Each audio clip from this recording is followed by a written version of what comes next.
Hello दोस्तों, स्वागत है आपका हिंदी साहित्य में। हिंदी साहित्य की संपूर्ण तैयारी के तहत हम अभी तार सप्तक पढ़ रहे हैं। इसके पहले वाले वीडियो में दोस्तों मैंने प्रथम और चतुर्थ सप्तक के बारे में बताया था। अभी यहाँ पे मैं इस वीडियो में दूसरे और तीसरे सप्तक के बारे में बताऊंगी। तो आइए देखते हैं। दूसरा सप्तक 1951 और तीसरा सप्तक 1959। तो दूसरा सप्तक समझाने के पहले दोस्तों मैं कुछ बात बताना चाहती हूँ। आदमी की दो रिक्वायरमेंट होती है, एक तो प्राइमरी, उसकी कुछ प्राथमिक ज़रूरतें होती है, और दूसरी सेकेंडरी जो दूसरे नंबर पर आती है। तो रोटी, कपड़ा और मकान है जो प्राथमिक आवश्यकताएं हैं किसी भी व्यक्ति की, और सेकेंडरी आवश्यकताएं धर्म, सेकेंडरी बात हो गई उसके धर्म और दूसरी पूजा पाठ से जुड़ी हुई बातें। तो आइए देखते हैं हम। हरि नारायण व्यास, धर्मवीर भारती, रघुवीर सहाय और भवानी प्रसाद मिश्र को लेते हैं। दोस्तों, जिस आदमी का पेट में खाना होगा उसको भगवान का भजन अच्छा लगेगा, हरि नारायण का नाम लेगा, है ना दोस्तों। वैसे ही धर्मवीर भारती, जिस मनुष्य के पेट में खाना होगा उसको धर्म से जुड़ी हुई बातें उसको समझ में आएगी, वो धर्म से जुड़ी हुई बातें करेगा। इसलिए दूसरा सप्तक ये सेकेंडरी हो गया, धर्म की बातें सेकेंडरी हुई। नेक्स्ट रघुवीर सहाय, सहायता, जिस मनुष्य के खुद पहले मनुष्य अपनी सहायता करता है, अपना पेट भरता है, अपने बारे में सोचता है। जिस मनुष्य के पास अपने लिए नहीं रहेगा वो दूसरे की बारे में सोच पाएगा दोस्तों, नहीं ना। तो सहायता, दूसरे की सहायता, ये सेकेंडरी बात हो गई। तो ये 2 नंबर के सप्तक हो गया। नेक्स्ट भवानी प्रसाद, मनुष्य को पहले खाना चाहिए दोस्तों, उसको भरपेट खाना चाहिए, खाने के बाद ही वो भवानी का प्रसाद खाएगा। तो ये दूसरा सप्तक हुआ। ये 3 गलत है दोस्तों यहाँ पे। ये दूसरे सप्तक के कवि हैं भवानी प्रसाद। तो दूसरी सेकेंडरी बातें हो गई दोस्तों, सेकेंडरी बातें हो गई। भवानी का प्रसाद खाना, जब पेट में खाना रहेगा उसके बाद ही हमको प्रसाद अच्छा लगेगा। आशा है हरि नारायण व्यास, धर्मवीर भारती और रघुवीर सहाय, भवानी प्रसाद, ये चारों दूसरे तार सप्तक के कवि हैं और आपको याद हो गया होगा। अभी दोस्तों देखिए, शकुंतला माथुर, नरेश मेहता और शमशेर बहादुर को देखते हैं। नरेश मेहता में देखिए दोस्तों, नरेश को कैसे लिखेंगे, नर प्लस ईश। तो कहते हैं ना कि आत्मा परमात्मा का दूसरा रूप होता है, नर ही नारायण है, ऐसे कहते हैं ना। तो नर एक हो गया और एक ईश हो गया। तो दोनों को अगर हम प्लस करेंगे दोस्तों तो 1 और 1 मिला के 2 हो जाएगा। दूसरा तार सप्तक नरेश मेहता, दूसरा सप्तक दोस्तों, तार सप्तक नहीं, दूसरा सप्तक।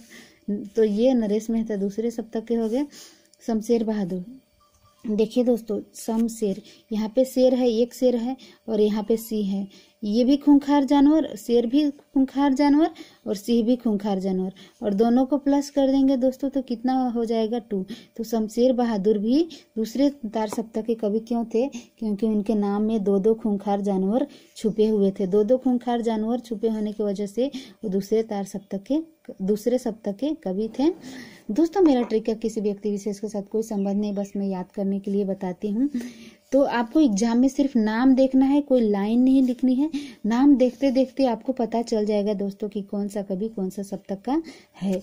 हरि नारायण से देखिए दोस्तों, हरि नारायण से आप देखिए, मैं नेक्स्ट में बताती हूँ। विजय देव नारायण शाही है, तीसरे सप्तक में हरि नारायण है, और तीसरे सप्तक में विजय देव नारायण शाही है, और दूसरे सप्तक में हरि नारायण व्यास है। तो इनको कैसे हम अलग अलग समझेंगे इसको मैं बताऊंगी। तो नेक्स्ट है दोस्तों शकुंतला माथुर।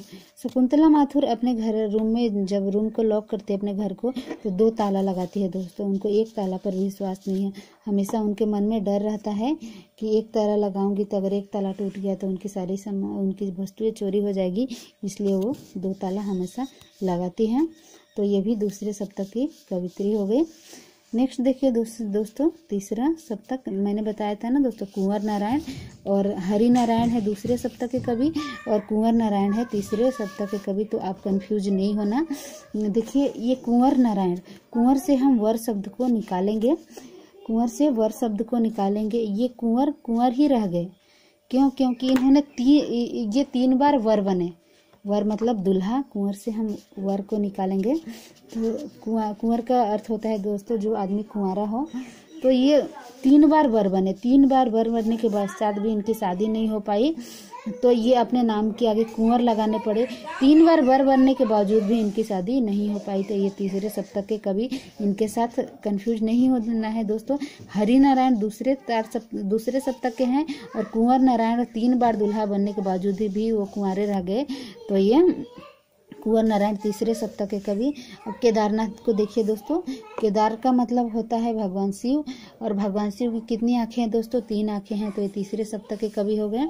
और सर्वेश्वर दयाल सक्सेना दोस्तों, जब भी हम सर्वेश्वर दयाल सक्सेना की रचनाएं बताती हूँ तो बताती हूँ कि वो बहुत दयालु स्वभाव के थे, और इतने दयालु स्वभाव के थे कि वो बकरी को भी अपने सेना में रखे थे। तो उनका एक नाटक है दोस्तों बकरी। तो उन्होंने अपने सेना में कितनी बकरियों को शामिल किया था दोस्तों? 3 बकरियों को। तो जब भी हम कहीं सर्वेश्वर दयाल सक्सेना को देखेंगे तो 3 बकरी का इमेजिनेशन करेंगे, और ये तीसरे तार सप्तक के कवि होंगे सर्वेश्वर दयाल सक्सेना। अपने सेना में 3 बकरी को रखते हैं। नेक्स्ट देखिए दोस्तों, विजय देव नारायण शाही। शाही से हम क्या इमेजिन करेंगे दोस्तों? स्याही। एक्चुअली विजय देव नारायण शाही क्या करते थे? 3 तरह कलर के स्याही का प्रयोग करते थे। एक तो लाल, दूसरा नीला और तीसरा हरा। ये काला का प्रयोग नहीं करते थे। 3 स्याहियों का इस्तेमाल करने के वजह से ये विजय देव नारायण शाही बन गए। कितने स्याही का? तो तीसरे सप्तक के कवि हुए। नेक्स्ट है दोस्तों कृति चौधरी। कृति चौधरी असल में दोस्तों ये त्रिपाठी थे। तो ये अपना नाम को कृति करने के लिए, यश पाने के लिए 1+ करके चौधरी, त्रिपाठी में 1+ करेंगे तो चौधरी हो जाएगा ना दोस्तों। त्रिपाठी से चौधरी बन गए। क्यों चौधरी बन गए? कृति पाने के लिए, यश पाने के लिए। लेकिन वास्तव में ये त्रिपाठी ही थे। तो ये तीसरे सप्तक के कवि। नेक्स्ट देखिए दोस्तों, प्रयाग नारायण त्रिपाठी। यहाँ पे त्रि लगा हुआ, त्रिपाठी लगा है। ये त्रिपाठी के त्रिपाठी ही रह गए, लेकिन ये कृति चौधरी अपने नाम के लिए ये चौधरी लगा लिए, 1+ कर लिए, लेकिन वास्तव में ये तीसरे तार सप्तक के ही कवि थे। लेकिन प्रयाग नारायण त्रिपाठी के त्रिपाठी रह गए, इसलिए ये तीसरे सप्तक के कवि रहे। मदन वात्स्यायन, ये भी तीसरे सप्तक के कवि हैं दोस्तों। तो देखिए मदन से हम क्या देखेंगे दोस्तों? मदन मोहन मालवीय भी आप लगा सकते हैं। तो मदन मोहन मालवीय में 3 अक्षर है। तो मदन मोहन मालवीय जब भी लिखेंगे आप तो 3 अक्षरों को 3 शब्दों को लिख रहे हैं। तो ये तीसरे सप्तक के कवि होंगे। नहीं तो यहाँ से दूसरी एक आइडिया लगा सकते हैं दोस्तों, दन।